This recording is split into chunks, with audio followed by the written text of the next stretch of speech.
নমস্কার বন্ধুরা, হেসেল বনলক্ষ্মীতে আপনাদের সকলকে স্বাগত। আজ আমি বানাবো চিলি পটাটো। তাই আসুন স্কিপ না করে সম্পূর্ণ রেসিপিটি একটু প্লিজ দেখে নিন। চিলি পটাটো বানানোর জন্য বড় সাইজের আলু খোসা ছাড়িয়ে এরকম লম্বা লম্বা মোটা মোটা করে কেটে নিয়েছি। আলুগুলো ধুয়ে নিয়েছি, এখন এটা সেদ্ধ করতে দেব। আলুগুলো সেদ্ধ করার জন্য জল গরম করতে দিয়েছি। জলটা গরম হয়ে গেছে, এখন এর মধ্যে আলুগুলো দিয়ে দিচ্ছি।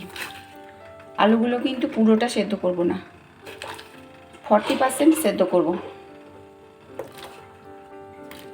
ফুটতে শুরু করেছে, এখন 2 মিনিট ফুটিয়ে নিলেই আলুটা অর্ধেক সেদ্ধ হয়ে যাবে। আলুগুলো 2 মিনিটেই সেদ্ধ হয়ে গেল। এখন গ্যাসটা বন্ধ করে দিচ্ছি। এবারে আলুর থেকে জলটা ছেঁকে নিতে হবে। সম্পূর্ণ জল ছেঁকে নিলাম। এবার আলুগুলো ঠান্ডা করে নিতে হবে, সম্পূর্ণভাবে ঠান্ডা করে নিতে হবে। আলু ঠান্ডা হয়ে গেছে, এখন এর মধ্যে দিচ্ছি চিলি ফ্লেক্স, দিচ্ছি লবণ, দিচ্ছি 1 চামচ ময়দা,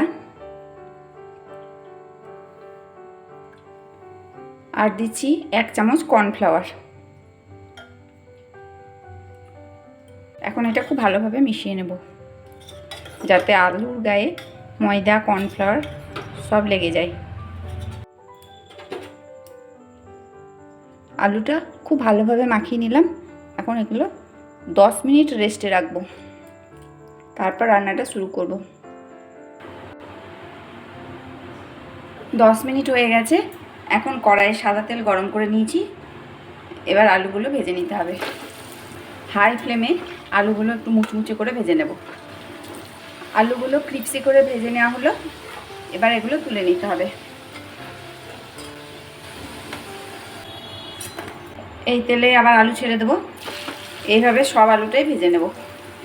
সব আলু ভাজা হয়ে গেলে তেল কিছুটা কমিয়ে রেখে ওই তেলে ছেড়ে দিচ্ছি রসুন কুচি। 1 চামচ রসুন কুচি দিলাম। রসুনটা একটু লাল করে ভেজে নিতে হবে। রসুন ভাজার সেন্ট ছাড়লেই দিয়ে দিচ্ছি কেটে রাখা পেঁয়াজ। পেঁয়াজটা লম্বা করে কেটেছি। 2 বড় সাইজের পেঁয়াজ লম্বা লম্বা করে কেটে নিয়েছি। 4টে বড় সাইজের আলু দিয়েছি, তাতে 2 পেঁয়াজ দিয়েছি। দিচ্ছি 1টা ক্যাপসিকাম কুচি, ক্যাপসিকামটাও লম্বা লম্বা করে কেটে নিয়েছি। এখন পেঁয়াজ আর ক্যাপসিকামটা একসঙ্গে ভেজে নেব। দিচ্ছি পরিমাণ মতো লবণ। ক্যাপসিকাম পেঁয়াজটা এখানে খুব বেশি ভাজবো না। পেঁয়াজ আর ক্যাপসিকাম ভাজতে ভাজতে নরম হয়ে গেছে, কাটা যাচ্ছে। এর থেকে আর বেশি ভাজবো না, এর থেকে আর বেশি ভাজলে ভালো লাগে না। এখন এর মধ্যে দিচ্ছি সোয়া সস, 2 চামচ মতো দিলাম।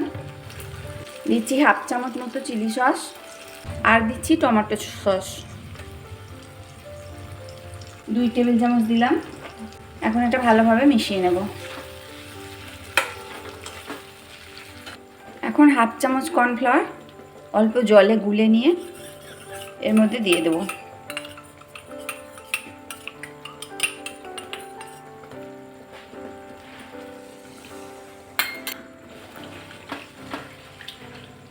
বাকিটুকু জলটাও দিয়ে দিলাম।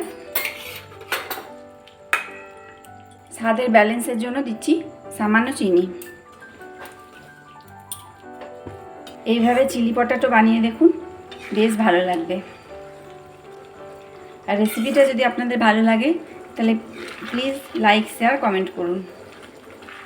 আর যে সমস্ত নতুন বন্ধুরা আমার এই ভিডিওটি দেখছেন তারা প্লিজ আমার পাশে থাকার জন্য চ্যানেলটিকে সাবস্ক্রাইব করুন, আর পাশে থাকা বেল আইকন অবশ্যই প্রেস করুন, যাতে আমার নতুন নতুন ভিডিও আপনাদের মোবাইলে আগে পৌঁছায়। এখন এটা ফুটতে শুরু করেছে, এর মধ্যে ভেজে রাখা আলুগুলো দিয়ে দিচ্ছি।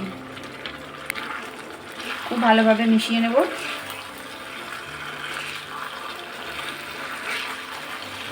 এইভাবে চিলি পটাটো রান্না করুন আর গরম গরম খান। বাড়ির সকলকে খাওয়ান, দেখবেন সকলের ভালো লাগবে।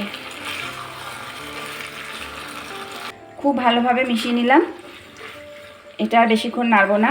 এখন এর মধ্যে দিচ্ছি 4টে চেরা কাঁচা লঙ্কা। ঝালটা আপনারা আপনাদের পছন্দ মতো দেবেন। এখন লঙ্কাগুলো ভালোভাবে মিশিয়ে নিলাম আর গ্যাসটা বন্ধ করে দিচ্ছি।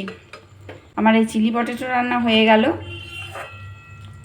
সমস্ত ভিডিওটি দেখার জন্য হেসেল বনলক্ষ্মীর তরফ থেকে অসংখ্য ধন্যবাদ।